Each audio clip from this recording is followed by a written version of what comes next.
All right, Rabbosai, good morning. Let us begin. So today's Mishna, Meretz Hashem, we are doing Perek Vav, Mishnayis Dalid through Hey, chapter 6, Mishnayis 4 through 5. So Mishnah Dalid reads as follows: Hayu lefanav minin harbe. Let's say a person has many types of food in front of him. So remember again, in the last three Mishnayis, we've been going through the various groups of brachos, types of brachos, and over which types of food those brachos are recited. In Mishnah Dalid now we find ourselves, Hayu lefanav minin harbe. Let's say a person has many different types of food in front of them. So what should you make the bracha on first? Now, the truth is, we're going to see this Mishnah is going to have many different applications. But let's first take a look at this case. Rabbi Yehuda says, it's very simple. Im yesh beinehem mimin shiva mevarech halav. Rabbi Yehuda says, well, if any of the items in front of you is one of the species of Eretz Yisrael, 7 species of Eretz Yisrael, chita, saora, wheat, barley, gefen, grapes, te'ina, figs, rimon, pomegranates, zayis, olives, shemen, which are dates, right? If any of these 7 species, that's the item you make the bracha on first. Rabbi Yehuda's opinion is that the idea is that Shivas Haminim, 7 species, have what we call in halacha kadima. They ultimately, again, they have precedence. The Chum say no, mevarich al iza mehen sheir. So the Chum say you make the bracha on whatever you want first. Now I will say, now this is actually very interesting halachic machlokes, because Rabbi Yehuda, the Bar Tanura says that Rabbi Yehuda's opinion is chaviv adif, that which you desire more takes precedence for hilchos brachos. So an interesting machlokes. The Chachamim say that in hilchos brachos there are objective categories. And amongst those objective categories is Shivas Haminim. 7 species of Eretz Yisrael has an importance above and beyond anything else in halacha. And therefore, again, even if the item that you want is not the Shivas Haminim item, nevertheless, halacha l'maisa, that's what you're going to make the bracha on. Rabbi Yehuda said, that's Rabbi Yehuda. The Chum say, chaviv. Whatever you want more, that is the item you should make the bracha over first. How do we paskin? See, interestingly enough, the halacha is Shulchan Aruch paskins and Aruch Chaim, Reish Yud Aleph, in halachas Aleph through Beis. He actually brings both opinions. But then the Shulchan Aruch says that ultimately, again, Yesh Linhog Kedas Harishonim Shepasku Kirabi Yehuda.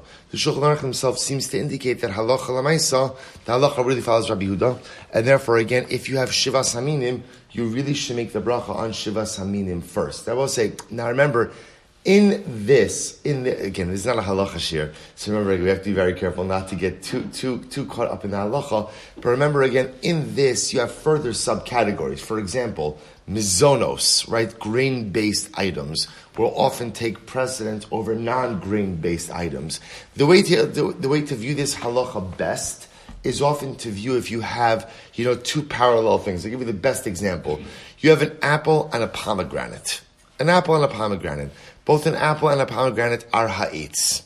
So now the shayla just is, you have to make a bracha on one of them, right? In other words, one bracha of ha'etz is going to discharge the obligation on both. The shayla is, which one should I take in my hand and make the bracha on? So Rabbi Yehuda will say, pomegranate. It's not a shayla. Pomegranate, because it shows me one of the 7 species, that's what you should make the bracha on. The Chum will say, well, which one do you like better? And again, if it happens to be the pomegranate, fantastic. But if it's the apple that you like better, then make the bracha on the apple. So just interestingly enough, the Shulchan Aruch seems to say in that case, where the brachos are equal, right? So everything's on an equal footing, make the bracha on the pomegranate, the Shivas Haminim first. Beautiful. Well, so that's Mishnah Dalid. Mishnah Hey. This is also, because again, all of these are fascinating halachic cases. So again, not our purpose in Mishnah Yomi to delve into the intricacies of the halacha, but kind of to whet your appetite a little bit. So Berach alayan shlefnei hamazon. This is an interesting case. If you made a bracha on wine before mazon, before you ate, now really what that means is before hamotzi. So we'll see. Now remember again, we're going to see that the bracha of hamotzi takes care of everything, with the exception of wine. So if you make hamotzi, you don't have to make a bracha on anything else that comes as part of your meal. That's a very general statement, but for our purposes right now, let's assume that's correct. except for wine. So I come home for dinner tonight, I wash, I make hamotzi. I don't have to make a bracha on anything else, on the chicken, on the rice, on the potatoes. Everything is covered by the hamotzi. But if I decide to have a glass of wine with dinner, that's its own bracha. That has to get its own hagafen. So what the Mishnah deals with the following case. Let's say I go ahead and I make a bracha on wine before the Su'udah. So I'll say, so of course the Bartanura says, the paradigmatic example of this is when? When does this happen? When does this happen? Shabbos. Right, this is what we do every Shabbos. I make a bracha on wine before the Suda. What's the bracha on wine that I'm making? We call it Kiddush.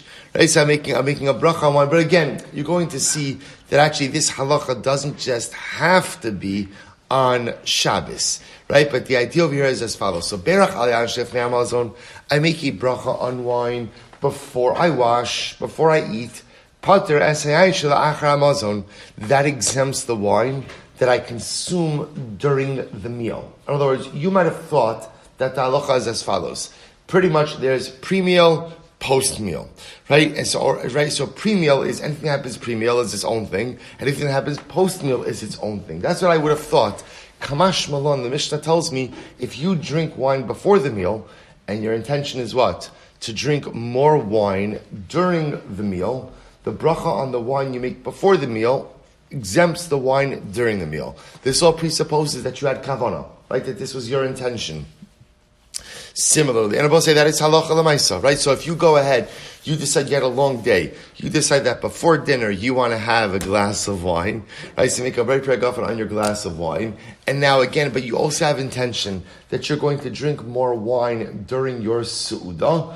Ultimately, the bracha you make on the wine before your Suda takes care of the wine during the Suda. So we'll say this is another very interesting case. So let's say, Abosai, you're having hors d'oeuvres. Right? I mean, who doesn't have hors d'oeuvres at home before dinner? Right? So you're having some hors d'oeuvres before dinner, right? Some food parparas. So it's interesting. The Bartanura says, Kol davar shemalafsim bo asapas, kigon basar ubeitzim v'dagim. Upam mishay meviim parparos kodem suda lahamshech achila. So I'll say, this is very interesting. So what they would do is sometimes they would eat some, literally it's hors d'oeuvres, but they would eat things before the meal in order to increase their appetite for the meal.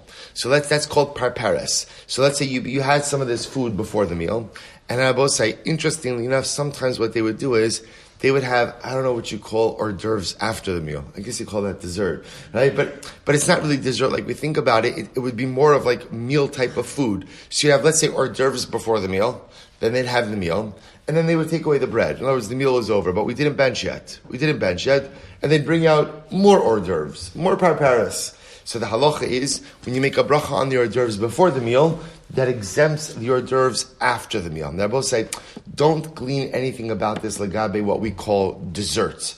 Because dessert is going to be its own halacha, as we'll discuss. But in any event, the point over here is the hors d'oeuvres before the meal, take care of the hors d'oeuvres after the meal. After the meal, both say in this context means the meal has come to a conclusion, but we have not yet benched. Okay, Berach alapas. I will say important halacha. We mentioned this before. We make a bracha on hamotzi. Hamotzi takes care of everything. Right? So hamotzi covers everything that you are going to consume as part of the meal. So, however, ala parperes lo patras apas. But if you make a bracha on parperes, right, you make a bracha on the hors d'oeuvres, that of course does not cover the bread. Now, I'll say that is an obvious statement, but the Mishnah says it nevertheless, just to maintain Mishnaic symmetry. Rabbi Shammai says, Aflo maise kedera.